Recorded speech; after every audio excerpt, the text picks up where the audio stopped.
Hi boys and girls, I am here to do a quick little review of what we did in our Zoom meeting today. My connection was very bad, so I'm just going to go over the few things that we reviewed, and I taught something new. So here we go. So I started by having you guys spell some trick words. Usually I have you read them, but this time I had you spell some, and that's something that you should be doing at home all the time because you're really good at reading them now. Now you just want to make sure you can spell them because they are trick words. You can't really sound them out. You just have to memorize them. Okay, the first word that I had everybody spell was a 2-syllable word with closed syllables. So again, when we spell our 2-syllable words or our multisyllabic words, you want to spell by syllable now. You don't want to tap out the entire word in one shot because it's just too long. So you want to spell by syllable. So the word was napkin. So you would spell it nap, nap, nap, write it down. Kin, kin, write it down. Napkin, napkin.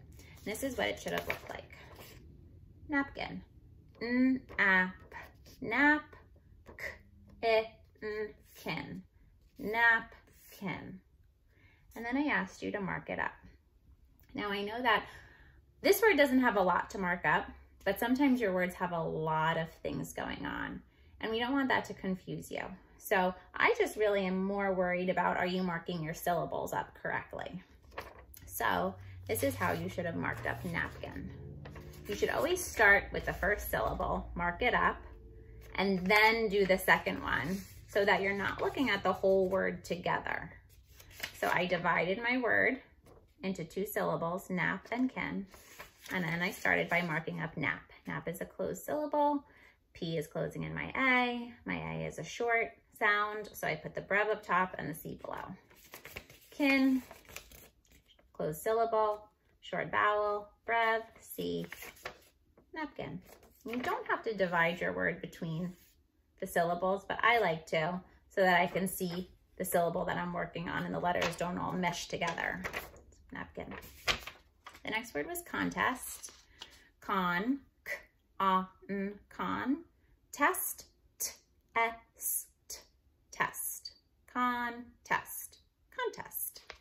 Okay, so it should have been spelled like this. Con, test, test, contest. Okay, and again, we have 2 syllables. Both are closed, okay? And it would be marked up like this. Start with con, it's a closed syllable, our O is short, mark it with a brev and a C below.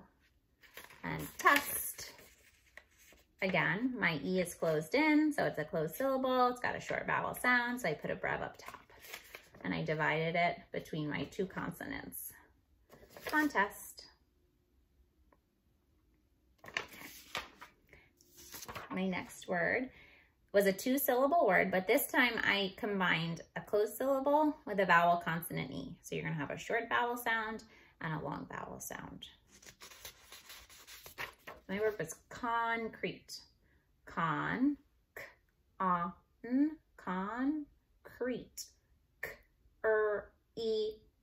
Crete, concrete, concrete. And again, I hear my long vowel sound, so I know that I have a magic E at the end. How would I mark this up? I would divide between my 2 consonants. First, start looking at con. N is closing in my O, so it's a closed syllable. It's got a short vowel sound, so I put a brev. Crete, E. I hear that long vowel sound. Okay, so I cross off my silent E. I put a macron above my E, which shows that it's a long vowel sound. Mark it with a V-E. I could underline the CR because it's a blend, but like I said, I'd rather see you mark up the syllables correctly than get confused with all the markings. Okay, so if you did it, that's great. You can do it. There's nothing wrong with doing it. I didn't do it because I want you to see how I marked my syllables up. I have a short vowel syllable and a long vowel syllable. We can't forget that magic E. He's very helpful. He has a very important job. Okay, I have another 2-syllable word, a closed syllable with a vowel consonant E. It was mistake. Miss, miss, take, take. So again, I heard a long vowel sound.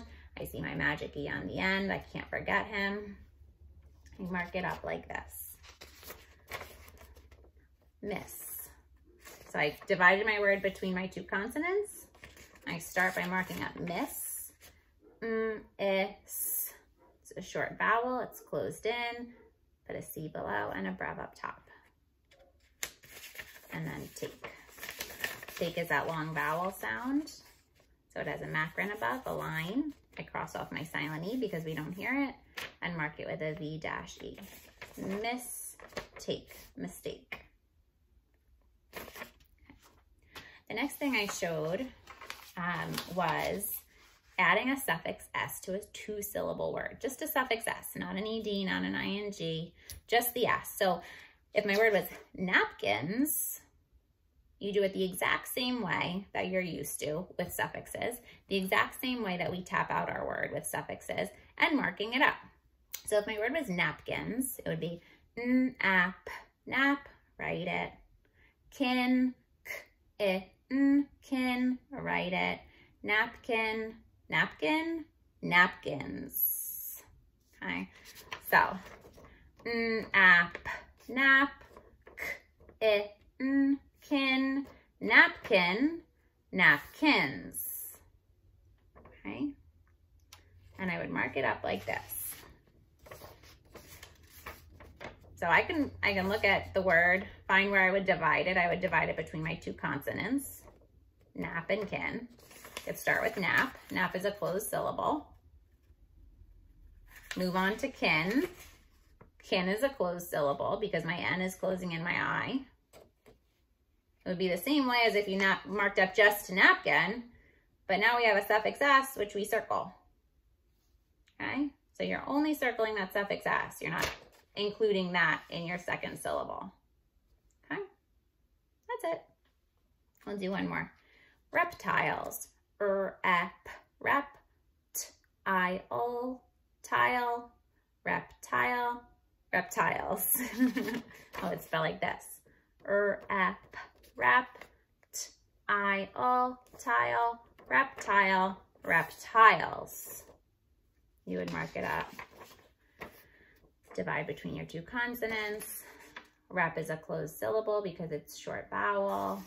Tile is a vowel consonant E because it has that magic E and a long I sound. And you circle your suffix S. Okay. It's really important that you just know the difference between a short vowel and a long vowel. Okay, your long vowels say its name.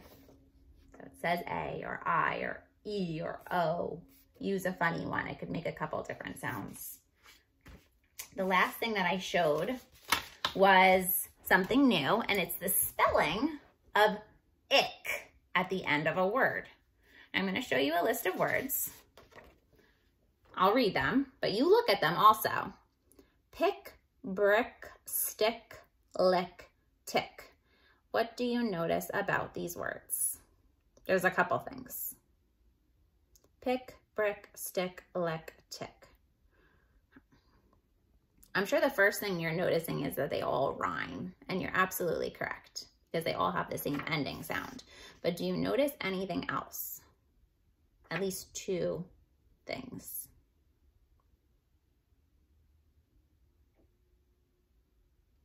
Okay. I'm not going to tell you yet. I'm going to show you another list of words and read them. Okay, I have public, plastic, magic, tragic, static, and fabric. What do you notice about these words? I'll hold up both lists now.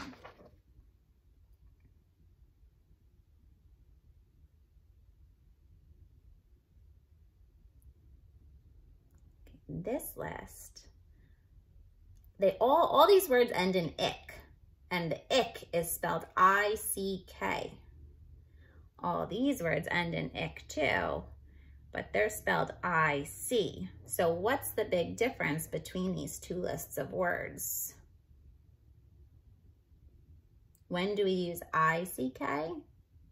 And when do we use I-C?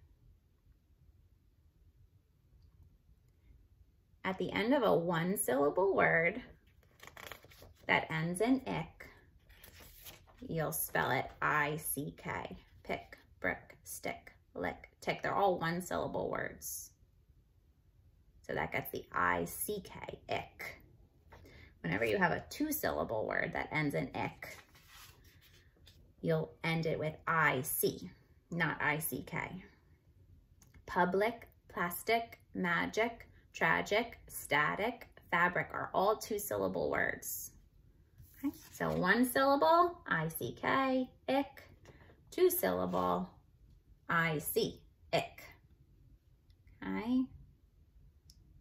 All right, keep practicing spelling those trick words and have a great night.